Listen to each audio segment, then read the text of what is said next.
टूटे फूटे, उसमें लिखा था वारे शेर आया शेर। जामवंतराव धोटे ने पूरा जिला हिला दिया था। फॉरवर्ड ब्लॉक, सुभाष चंद्र बोस की पार्टी बंगाल में दम तोड़ रही है, उसका आमदार यवतमाळ जिले में। क्या हुआ? जामवंतराव धोटे नागपुर गए, मुंबई गए, फिर समुद्राच्या काठी आकाशाच्या खाली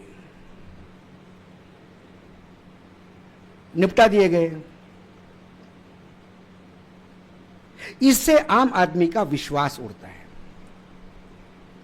और इसका विश्वास बनाए रखना बहुत जरूरी है। कई लोग कहते कि पत्रकारिता में तुम्हें तकलीफ नहीं होती का? कई लोगों ने सवाल पूछे, डर नहीं लगता क्या? डर लगता है।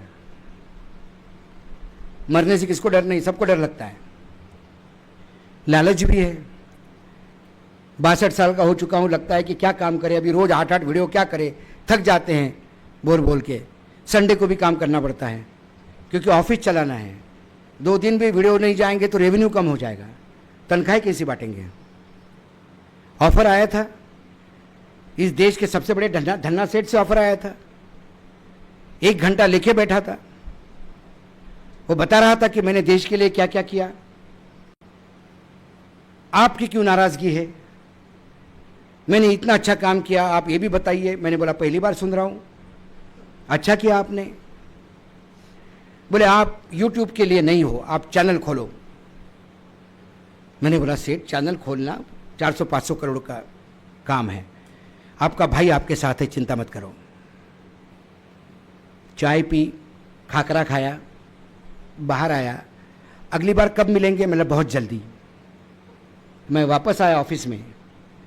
बहुत बड़ा अमाउंट होता है 500 करोड़।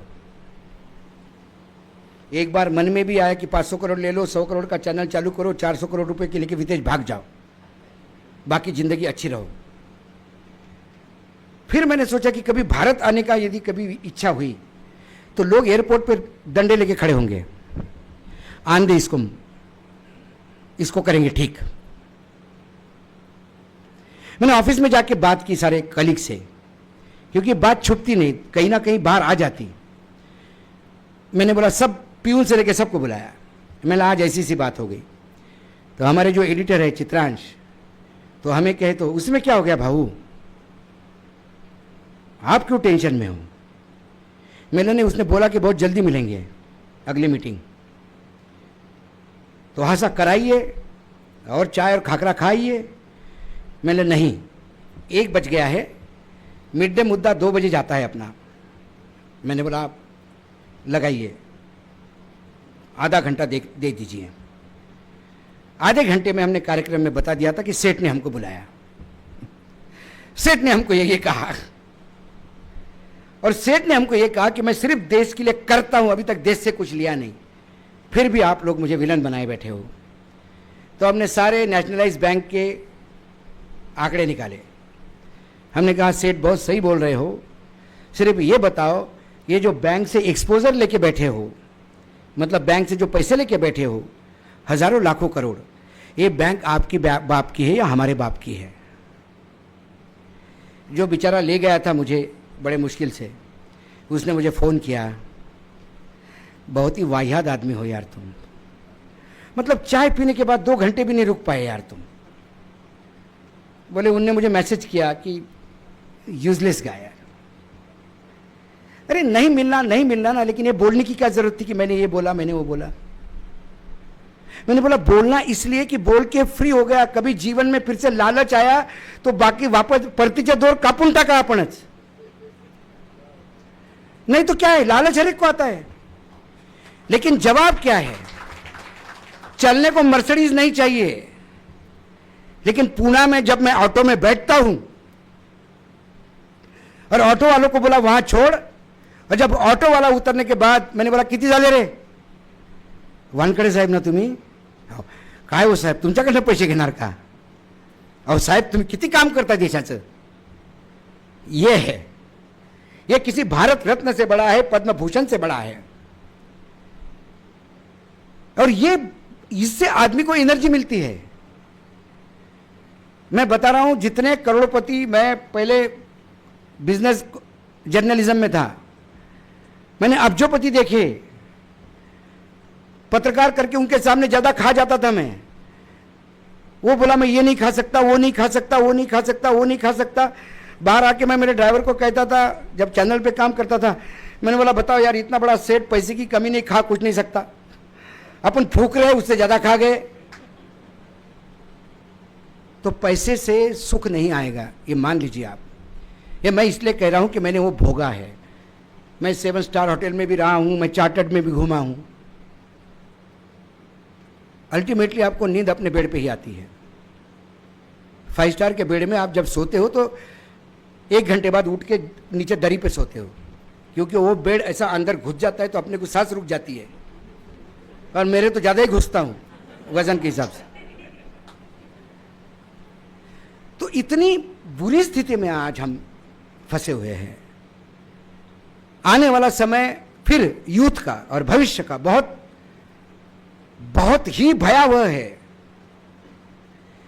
देश आजाद हो गया तब से लेकर आदरणीय विश्वगुरु जब सत्ता में आए, तब देश पे 54 लाख करोड़ कर्जा था। आज देश के ऊपर कर्जा 210 लाख करोड़ के ऊपर हो गया है।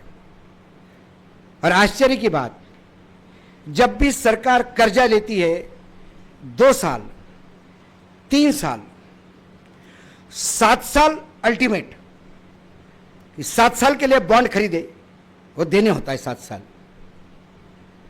हमारे भाई साहब ने 50 साल के बॉन्ड 2023 में लिए। 2073 में जो सरकार होगी वो क्या करेगी? मतलब आप इमेजिन करो, आपने गाड़ी खरीदी, एसी लगवाए, रोज खर्चा कर रहे हो कर्जा ले लेके, आप मर गए, आपके बेटे को सब पूछने आए। आपके बेटे को भी लगा मेरे पिताजी कितने पॉपुलर है, सैकड़ों की तादाद में लोग मिलने आ रहे हैं। फिर धीरे से लोग कह रहे कि इसके बाद आप ही हो ना, आप ही संभालोगे, आप बड़े आप हो घर के। बोले हाँ। बोले ये आपके पिताजी का चेक है दिया हुआ मेरे पास 20 लाख का। वो बोलता है 10 लाख का, 15 लाख का। तो बेटा क्या करेगा? बाप की तेरी भी करेगा या सुबह से शाम तक गांव छोड़ के भागने की तैयारी करेगा? ये स्थिति इस देश पे इस आदमी ने लाई है, जिस देश के बजट का 40% बजट, जिस देश का 40% बजट डेब्ट सर्विसिंग में यानी कर्जा और ब्याज अदायगी में जाता हो, बाकी बचा हुआ मैक्सिमम पैसा सैलरी और फिक्स एक्सपेंडिचर में जाता हो, उसके पास डेवलपमेंट के लिए क्या होता है ये आप देख लीजिए। इसीलिए 7-12 होगा कोरा, घोषणा सगळे देतात, 6,000 रुपये सोयाबीन दूंगा, देणार कुठनं? पैसा नहीं है। सब कहते ना सगळं सोंग घेता येतं, पैशाचं सोंग घेता येत नहीं। मध्य प्रदेश गवर्नमेंट ने ये लाडली बहना वाला ये वैशेला वृक्ष जो है उसने, शिवराज सिंह चौहान ने, वो तो कर्ज कर करके चला गया केंद्र में। अब वो जो यादव बैठा है, मोहन यादव, हर महीने 2,000 करोड़ का कर्जा लेता है, हर महीने बिना नागा तनख्वाह देने के लिए। पैसा नहीं है। तो आपके पास, आप जो यूथ है आज का, वो आने वाले 5 साल बाद सत्ता परिवर्तन भी करेगा तो सत्ता को क्या मिलेगा सिवाय विरासत में कर्जा, विरासत में ऐसी विदेश नीति जिस देश का कोई दोस्त इस धरती पे नहीं है, दुश्मन हजार है, और जिसको आपने दोस्त बोला और रोज आपको बुला बुला के लपड़ मार मार के मजे लेता है। जिसको आपने बाप बोला उसको अपनी लुंगी नहीं समझ रही है। पूरा टेल अवीज बर्बाद हो गया है, कमर्शियल कैपिटल उसका। रशिया से तेल नहीं ले सकते, ईरान से तेल नहीं ले सकते, बाप बोलेगा वो करना पड़ता है। अमेरिका का कपास अपने यहां 0% पे आएगा, कोई ड्यूटी नहीं। हमारे कपड़े वहां 18% पे जाएंगे। कहां मेरा किसान दम कर पाएगा? सोयाबीन तेल आयात होगा जीएम वाला, मेरा देसी सोयाबीन वाला आदमी कहां तेल की कंपटीशन कर पाएगा? सोयाबीन गया, कपास गया, एथेनॉल, लोग कहते ना कि वो गडकरी ने एथेनॉल करवा दिया। अरे गडकरी में इतनी औकात होती कि एथेनॉल का परसेंटेज बढ़वाता तो प्राइम मिनिस्टर बनता। गडकरी जी की यह हालत है कि उनके डिपार्टमेंट में उनके अधिकारी उनकी नहीं सुनते, पीएमओ से इंस्ट्रक्शन लेते हैं। ये एथेनॉल जो बढ़ा है वो अमेरिका की वजह से बढ़ा है, क्योंकि ट्रेड डील में भारत एथेनॉल भी लेगा अमेरिका से, क्योंकि अमेरिका में मक्का बहुत होता है और मक्के से एथेनॉल बनता है।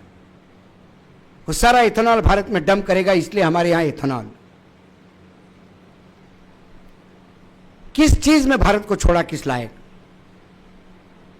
हम पहले 18% लेते थे ड्यूटी और 3% मैक्सिमम, मतलब 2.40 से 3% तक हमको ड्यूटी लगती थी अमेरिका में, और ये कोई अमेरिका एहसान नहीं कर सकता था। WTO का जब संगठित हुआ तब यह हुआ कि जो बड़े देश है, पैसे वाले देश है, वो बहुत सब्सिडी देते हैं अपने किसानों को, तो किसानों की लागत कम हो जाती है। लेकिन जो गरीब देश सब्सिडी नहीं दे सकते, उनके किसानों का माल महंगा हो जाता है, तो वो अंतर्राष्ट्रीय मार्केट में कैसा रहेगा? इसीलिए यह ड्यूटी स्ट्रक्चर लगाया था कि अमेरिका का गेहूं यहां आएगा, सोयाबीन यहां आएगा तो उस पर 18% लगेगा, और भारत का सोयाबीन यदि अमेरिका जाता है तो उस पर 3% लगेगा। यह एक साइंटिफिक फॉर्मूला था, पूरे विश्व ने एक्सेप्ट कर लिया था। फिर एक जोकर आ गया व्हाइट हाउस में, जो चाहे करना शुरू कर दिया, और उसकी परिणति क्या हो गई? आज जिस दिन ट्रेड डील शुरू होगा, और ट्रेड डील वही होगा जो अमेरिका के लिए है। दुर्भाग्य इस देश का, अमेरिका का राष्ट्रपति कहता है कि हमारे लिए सबसे बढ़िया प्रधानमंत्री मोदी जी है। मतलब अमेरिका के लिए प्रधानमंत्री मोदी जी अच्छे हैं तो भारत के लिए बुरे हैं। जो भारत के लिए अच्छा होगा वो अमेरिका के लिए बुरा होगा। वो अमेरिका के किसानों का फायदा देखता है, हमें अपने किसानों का फायदा देखना होगा, लेकिन हमें भी अमेरिका के किसानों का फायदा देखना है। कारण क्या है? पहले मैं सुब्रमण्यम स्वामी को भटेवरा जी बहुत सीरियसली लेता नहीं था। मैंने बोला बहुत इंटेलिजेंट आदमी है, लेकिन कुछ भी बोल देता है। लेकिन अब मैं सीरियसली लेने लगा हूं।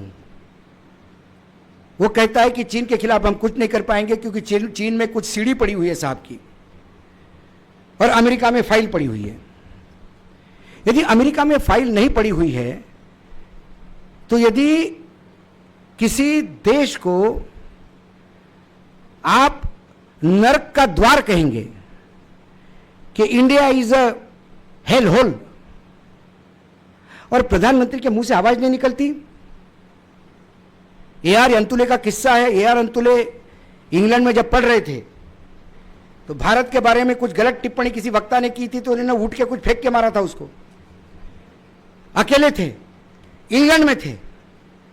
इंदिरा गांधी व्हाइट हाउस में निक्सन के सामने खड़े होके आंखों में आंख डाल के ललकार के निकली बाहर, बायकॉट किया। हेनरी किसिंजर जो परराष्ट्र मंत्री थे, वो गाड़ी के पीछे भागे, मैडम प्राइम मिनिस्टर करते हुए। वो आई भारत, अटल जी को बुलाया, बोला ऐसी ऐसी बात हुई अटल जी। अटल जी ने कहा कि भारत की जहां सार्वभौमता की बात है, अस्मिता की बात है, पूरा देश आपके साथ है, और पाकिस्तान के 2 टुकड़े किए। अमेरिका के नहीं चाहने पर भी, अमेरिका ने 7वां बेड़ा भेजने पर भी। आज वो भारत, तब तो भारत कमजोर था, आज तो भारत उस हिसाब से, यदि उस पॉइंट ऑफ व्यू से देखिए, यदि तुलना करें तो आज हम बहुत सक्षम हैं। इसके बावजूद आज स्थिति यह है, बहुत मतलब रुपया गिर रहा है, प्रोडक्शन गिर रहा है, एग्रीकल्चर आउटपुट बढ़ रहा है, लेकिन किसानों को पैसा नहीं मिल रहा है, किसानों की आत्महत्या चल रही है। और अभी कई बार तो मुझे लगता है कि नीतियां कैसी बनती है। अभी एक स्कैंडल छपा, जो किसान, अपनी एग्रीकल्चर मंत्री है, किसान मंत्री, उसने खुद के लिए ही 90 लाख रुपए की सब्सिडी ले ली सरकार से, खुद के लिए ही। पहले अप्लाई किया, मंत्री नहीं था तो रिजेक्ट हो गया था, फिर मंत्री बना उस बोर्ड का वाइस प्रेसिडेंट था वो। बोले 1 करोड़ के ऊपर दे नहीं सकते, तो बोले 99,60,000 दे दो। 40,000 का एहसान किया देश पे। जब मैंने वो पढ़ा कि सब्सिडी किस चीज के लिए दी जा रही है, तो उसमें 3 वेजिटेबल थे, खीरा, शिमला मिर्च और टमाटर। टमाटर पढ़ के मैंने सर पे हाथ रखा। मैंने बोला टमाटर के सीजन में रोज खबरें पढ़ते हैं, टमाटर का भाव इतना कम हो गया कि शेतात नांगर चालवला, टमाटर तोड़ के मंडी तक ले नहीं जा सकती, इतना सस्ता हो जाता है। जब देश में टोमेटो की हालत है तो उसके लिए सब्सिडी क्यों? किसने तय करी? उसने खीरे के लिए ली सब्सिडी। किसानों की आय दुगनी हो गई, बिल्कुल हो गई। शिवराज सिंह चौहान के बेटे की हो गई, जिसने 90 लाख की सब्सिडी ली उसकी हो गई। लेकिन किसान कौन है? अमिताभ बच्चन जिसने फार्म हाउस लिया वो है, या फिर वो जो गरीब किसान है यवतमाल जिला गढ़चिरौली में बैठा हुआ, जालना में बैठा हुआ, जो सिर्फ ऊपर के पानी के भरोसे है, सरकार के भरोसे है, एमएसपी के भरोसे है। एमएसपी कौन तय करता है? पहले एमएसपी के लिए एग्रीकल्चर जितने भी यूनिवर्सिटीज थी उनसे बुलाते थे कि भाई इस आप अकोला पंजाबराव कृषि विद्यापीठ आप कपास के ऊपर भेजो, क्या लागत है, क्या प्राइस होनी चाहिए। 2014 के बाद यूनिवर्सिटी को बोल दिया गया कोई जरूरत नहीं तुम्हारी। रतन खत्री का मटका चल रहा है, प्रधानमंत्री आते हैं हाथ निकालते हैं, कपास 60 रुपए बढ़ा दो, ज्वार 80 रुपए बढ़ा दो, धान अरे 1200 रुपए की चिट्ठी है 1200 रुपए बढ़ा दो। ओपन टू क्लोज चल रहा है, कोई पूछने वाला नहीं कि 60 रुपए बढ़ाए तो किस भरोसे बढ़ाए, किसी को पता नहीं, किसान को पूछने को तैयार नहीं। 4 किसानों को साथ में बिठा के मैंने तो कहा कि हमारी कोलवाई में एक 8 एकड़ की जमीन है, उसमें 16 है 7-12 पे लोग, चाचा के बेटे, हम भाई सब मिलके।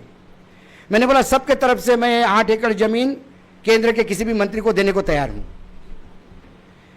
जो प्रोडक्ट आपको लगे वो उस 8 एकड़ में एमएसपी पे निकाल के बेच दो, प्रॉफिट हुआ कि नहीं बता दो। आपने प्रॉफिट कमाया, जीवन भर के लिए आपके खेत में बैल बन के काम करूंगा। नहीं किया तो उसी खेत में आपको बैल बनना पड़ेगा। कोई किसी को पता नहीं, क्योंकि पॉलिसी तय करते नहीं। और हमेशा एक टेंडेंसी है, यहां काफी संपादक बैठे हैं, हम भी रहे हैं, अंदर की बात है, संपादक के पास बहुत अच्छा सब एडिटर आ गया तो थोड़ा डरा रहता है। संपादक जो अपनी कैपेसिटी है उसी कैपेसिटी के नीचे सब लोग रखता है साथ में, ताकि उसका वर्चस्व बना रहे। वैसे ही वर्तमान में दिल्ली में हो रहा है। यदि कुपड़ आदमी प्रधानमंत्री बना हुआ है तो उसके नीचे जितने भी लोग हुए उसके ज्यादा कुपड़ होना जरूरी है। जरा भी किसी ने बोल दिया कि साहब ये गलत कर रहे हो, रातों रात उसका ट्रांसफर हो जाता है, हटाया जाता है वो। तो जब ऐसी फौज इकट्ठा होगी फिर देश का तो 12 बज ही जाएगा, और देश के 12 बज चुके हैं। इसलिए मैंने कहा कि आने वाले समय में आपके पास ना पैसा है, ना विदेश नीति ऐसी है कि जिससे समर्थन मिलेगा। देश में एक हमारी आर्मी थी, एक हमारा डिफेंस सेक्टर था जिसमें राजनीति नहीं थी, एक हमारा डिफेंस सेक्टर था जिसमें जाति भेद नहीं था, कोई धर्म भेद नहीं था। लेकिन 2014 के बाद सरकार ने जब डिफेंस का उपयोग करने लगे अपने कुकर्मों को ढकने के लिए, तो मुझे डर लगने लगा कि वहां पे भी ये बात होती या नहीं। कल 6 शहीदों के नाम बाहर आए, हड़कंप मचा। तो सभी ने रक्षा मंत्री मैं उनको नींबू मिर्ची बोलता हूँ। हमारे रक्षा मंत्री फिजिक्स के प्रोफेसर रहे हैं, ये और शर्मनाक बात है। और राफेल जब पहला डिलीवरी मिला तो ये इंडिया से नींबू और मिर्ची लेके गए थे बांधने के लिए राफेल पे, राजनाथ सिंह जी। राजनाथ सिंह ने फ्लोर ऑफ द हाउस कहा कि पूछना है तो ये सवाल पूछो कि हमारे कितने जवान क्षतिग्रस्त हो गए, तो इसका जवाब है नहीं। आज मिनिस्ट्री ऑफ डिफेंस से एक्सप्लेनेशन आया, सवाल ये पूछा गया था कि हमारे कितने प्लेन गिरे, तो उनका क्षतिग्रस्त वैमानिक को लेके था, पायलट्स को लेके था। हमने बोला कुछ गड़बड़ होगी, पूरा फिर भाषण निकाला। मैं नागपुर था, मैंने बोला ये भाषण फिर से मुझे भेजो। वो पूरा भाषण आप देखोगे तो उसमें कोई तारतम्य नहीं है। लोग तालियां बजा रहे थे और राजनाथ सिंह उफड़ रहे थे। बोले ये पूछो प्लेन गिरे क्यों मत पूछो, पूछो हम विजय हुआ कि नहीं हमारा, ये पूछो उनके एयरपोर्ट नष्ट किए कि नहीं, ये पूछो हमने ये किया कि नहीं, ये पूछो हमने ये किया कि नहीं। अरे अंत में ये पूछो कि हमारा कोई क्षतिग्रस्त तो नहीं हुआ, इसका जवाब भी नहीं है। इसके दो मायने होते हैं, या तो हमारे रक्षा मंत्री को कोई कुछ मानता नहीं, नाम के लिए है। मैं तो हमेशा कहता हूं कि वर्तमान में जो सरकार है वो कव्वालों की टोली है, सिर्फ दो गाते हैं बाकी ताली बजाते हैं। उनका काम इतना ही है ताली बजाना। आज यहाँ हम भी देखेंगे।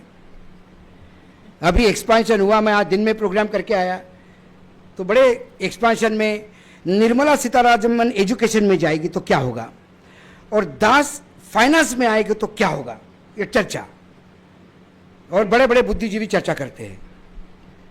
तो मैंने बोला क्या होगा, निर्मला जी फाइनेंस में किया तो क्या झंडे गाड़ दिए, जो एजुकेशन में आके करेगी क्या करेगा कौन।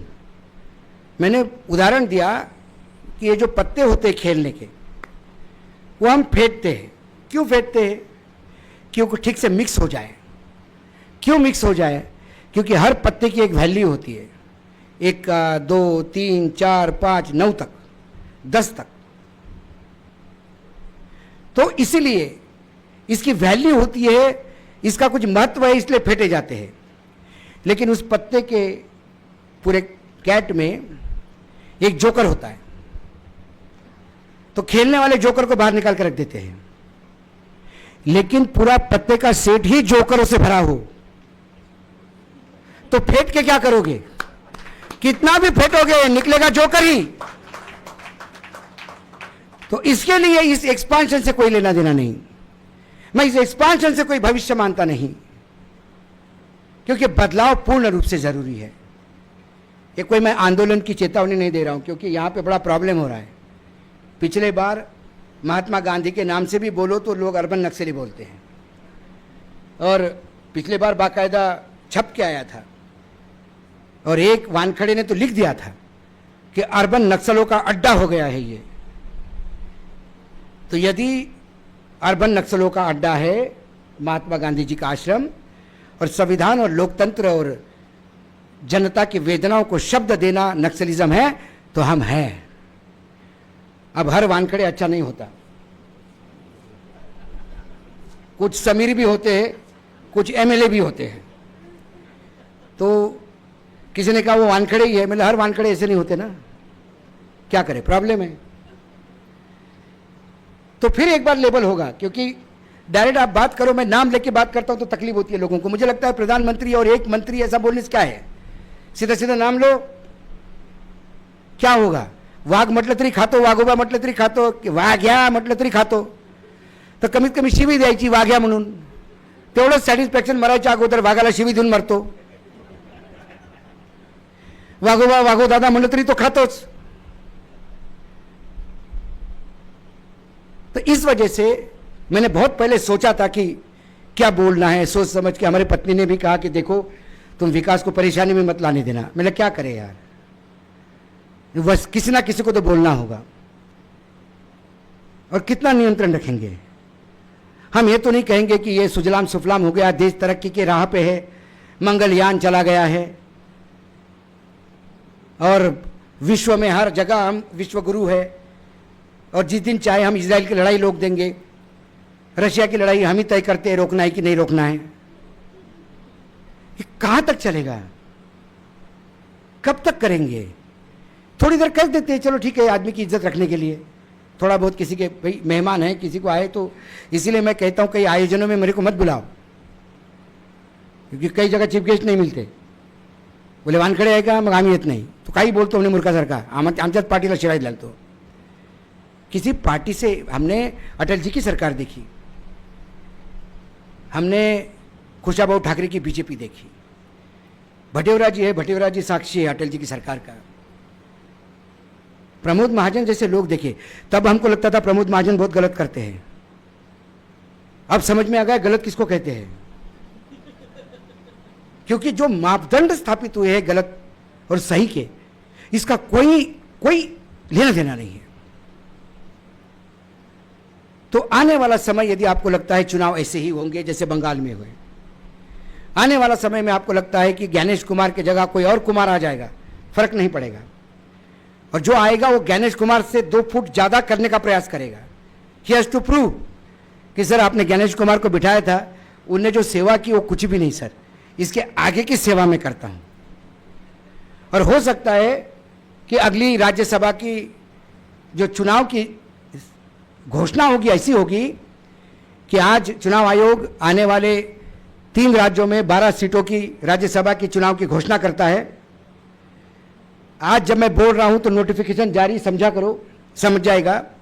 1 बजे नोटिफिकेशन जारी हो रहा है, 1:05 तक आप फॉर्म भर सकते हो, 1:07 तक विड्रॉल है, 1:09 पर स्क्रूटिनी होगी, 11 बजे वोटिंग होगी, 1:11 पर। बोले सर लेकिन फॉर्म कब भरे? बीजेपी वालों ने भर दिए, हाँ अनअपोज आ गए। उसी प्रेस कॉन्फ्रेंस में होगा कि अभी जो चुनाव हमने घोषित किए थे 1:12 पर ही अनअपोज बीजेपी के 12 के 12 सदस्य आ गए। क्या करोगे आप? चुनाव आयोग के पास ऐसा कोई एक्ट नहीं, ऐसा कोई कानून नहीं कि आपको फॉर्म भरने और स्क्रूटिनी में इतना समय देना होगा, इसका कोई रूल नहीं है। और जब चुनाव आप सुप्रीम कोर्ट भागोगे, सब 15 मिनट के अंदर हो गया।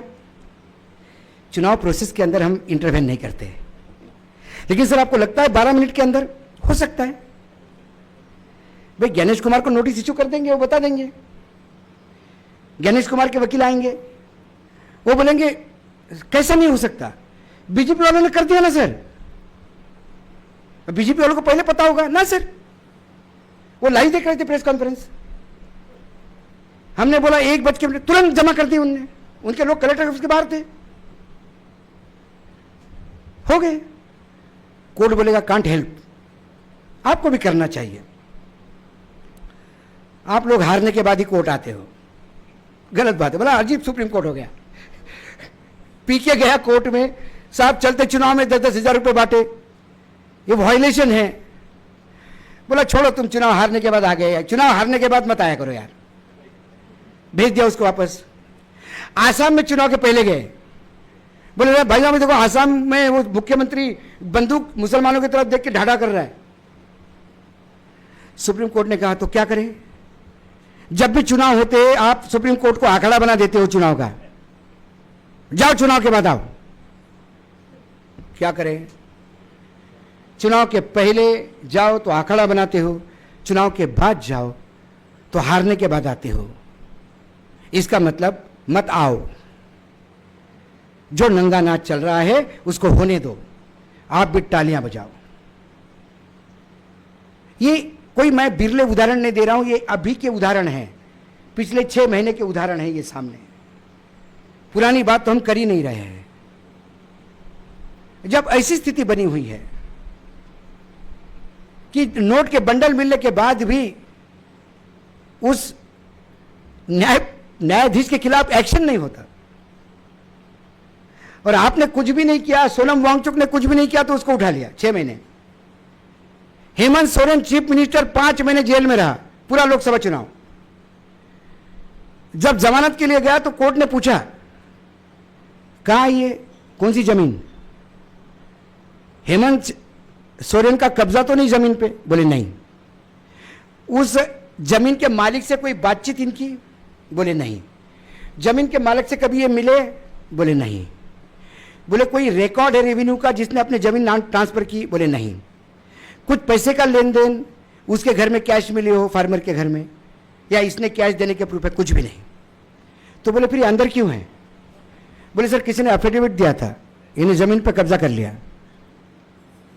5 महीने। उन्होंने कहा गजब आदमी हो। अनिल देशमुख 13 महीने, 100 करोड़ वसूली हो गया।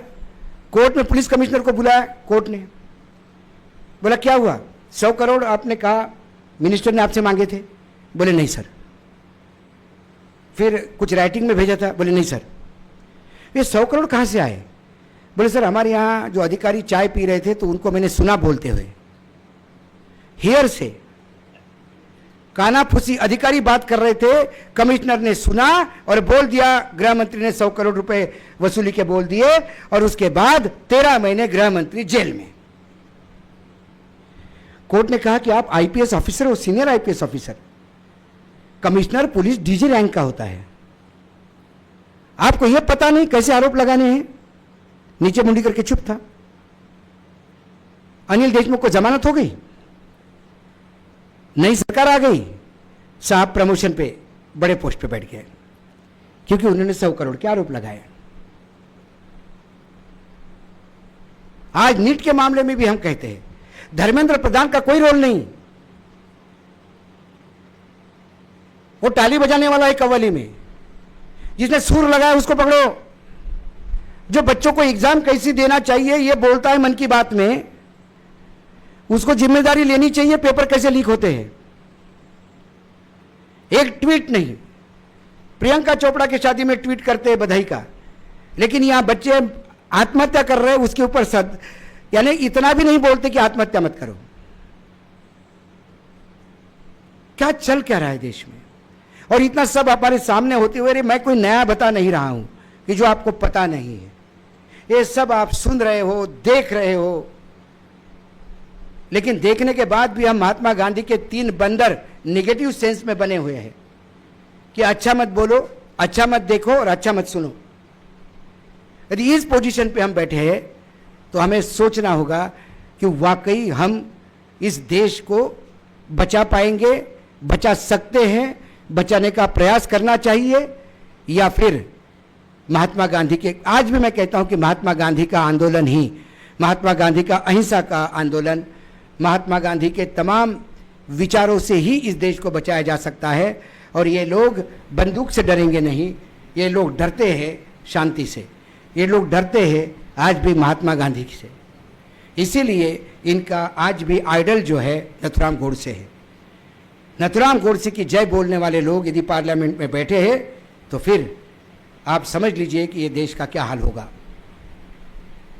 और यहाँ एक नहीं, यहाँ हर रोज 10 गोडसे पैदा करने की कंपटीशन लगी है, और हम सब लोगों को जिम्मेदारी है कि हम इन सैकड़ों गोडसे के बीच में महात्मा गांधी को जिंदा बनाए रखें, और महात्मा गांधी के विचारों को जिंदा रखना ये हमारी प्रायोरिटी है। एक कविता हुबनाथ पांडे की है, अभी मैंने देखी, हमने एक प्रोग्राम में भी यूज़ की, मुझे लगा कि बहुत सार्थक कविता है, क्योंकि आज लोग भी ऐसे आए हैं यहाँ पे कि यूँ ही कोई देखने या कोई जलसा खाना खाने नहीं आए। 3 दिन से शिविर में घर छोड़ के आप आए हो तो वाकई कुछ देश के लिए करना चाहते हो, इसलिए ये कविता है। कविता का शीर्षक है गिरो। ध्यान से सुनना, बहुत बढ़िया कविता है। गिरो, गिरो कि अभी और गिरने की संभावनाएं भरपूर है। इतना गिरो कि गुरुत्वाकर्षण बल भी शर्म के मारे गिर पड़े। गिरो, गिरो कि अभी तो गिरने की शुरुआत है। गिरने के अपने सामर्थ्य पर भरोसा गिरने तक हो, सारा विश्व तुम्हारा गिरना देख रहा है और खुद न गिर पाने पर अफसोस कर रहा है। गिरो, गिरो, पर अकेले मत गिरो। रुपए के साथ गिरो, चरित्र के साथ गिरो, गर्व के साथ गिरो। तुम ही हो जिसमें गिरने का इतना साहस है। उस साहस के साथ गिरो, बेशर्मी के साथ गिरो, बेदर्दी के साथ गिरो। दुनिया तुमसे गिरना सीख रही है।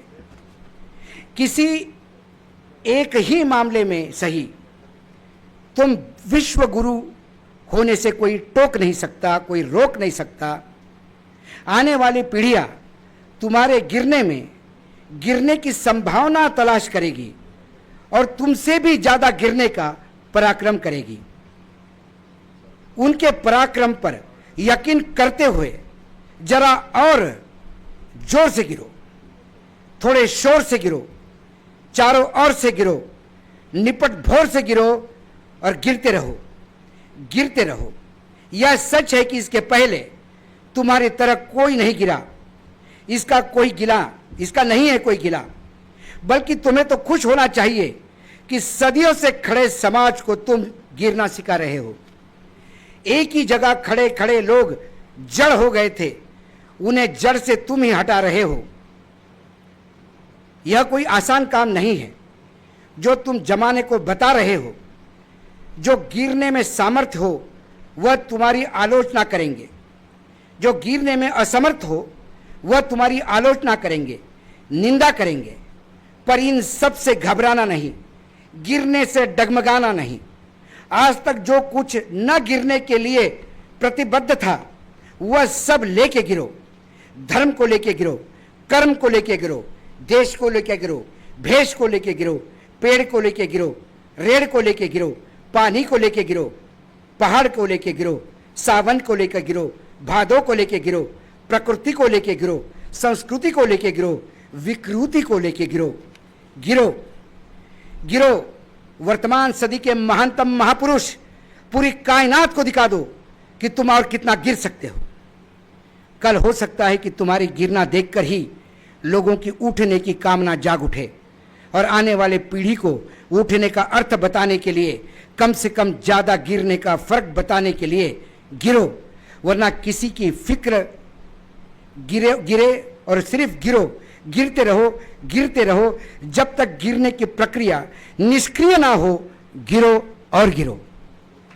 इसमें एक जो स्टांजा है, कल हो सकता है कि तुम्हारा गिरना दिखते ही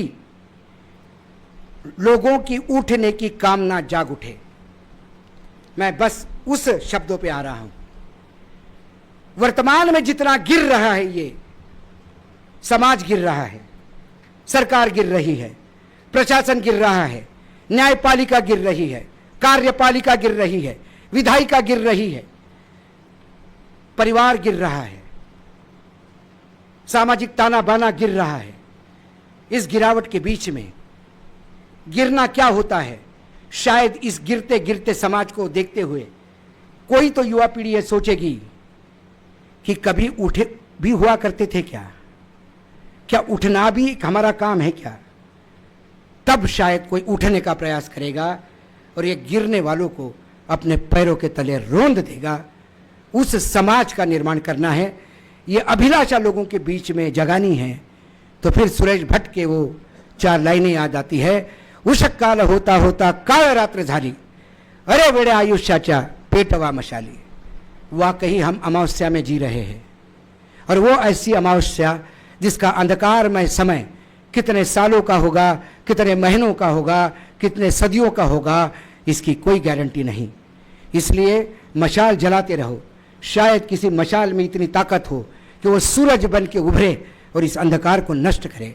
आशावादी हूँ। फिर से एक बार कहता हूँ, आज हम इस प्रांगण में खड़े हैं, इस हॉल में खड़े हैं जहाँ क्विट इंडिया का नारे का पूरा प्रारूप तय हुआ था।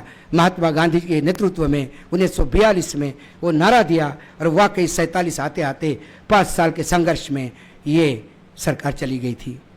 आज हम चाहते हैं कि 5 साल का समय देने का समय हमारे पास है, ना समाज के पास है, ना देश के पास है। आज यहाँ से चाहे मुझे अर्बन नक्सली कह दे या चाहे मुझ पे कोई भी आरोप लगे, मैं एक बार फिर से इस हॉल से एक प्रेरणा लेके जा रहा हूं, और आप भी यदि जाए तो ये मेरे लिए खुशनसीब पल होगा कि अभी क्विट इंडिया नहीं, क्विट सत्ता, सत्ता छोड़ो, क्विट पावर, ये घोषणा देनी होगी। वो तमाम लोग जो ग्रहण लगाए बैठे हुए हैं लोकतंत्र को, इस संविधान को, उस ग्रहण को मिटाना है। और लोग कहते ना, दे दान छूटे ग्रहण, तो पहले मैं कहता था कि मतदान का दान दो तो ग्रहण छूटेगा, अभी उसके ऊपर भी हो गया, दे लात तब छूटे ग्रहण। अब लात मारने का समय आया है। महात्मा गांधी की इस भूमि में थोड़ा अहिंसक बोल रहा हूं, बापूजी की क्षमा मांगता हूं, लेकिन बापूजी विश्वास के साथ कहता हूं, यदि आज आप होते तो शायद मुझसे भी कड़े शब्द में बोलते, क्योंकि ये आज का समय, आज का समाज, आज के हमारे नेता इतने निर्लज्ज हो चुके हैं कि उन्हें शब्दों के बाणों से कुछ नहीं होता। एक क्रांति की ज़रूरत है।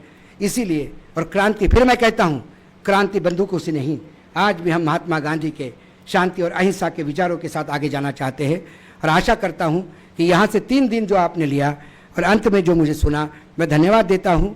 इतने बड़े लोगों के बीच में मुझे बोलने के लिए दिया। मैं बहुत संभल के बोलने का प्रयास कर रहा था, कुछ गलतियाँ होगी, आपको लगा मैंने कुछ एक्स्ट्रा बोल दिया, आप दुखी हो गए, गाली मुझे देना, आयोजकों को नहीं। और अच्छा कुछ हो गया होगा तो ये मेरे सारे गुरुजन बैठे हैं जिनको पढ़ के मैं इस काबिल हो गया हूँ कि 2 शब्द कहूँ, आप उन्हें धन्यवाद देना। जय हिंद, जय महाराष्ट्र।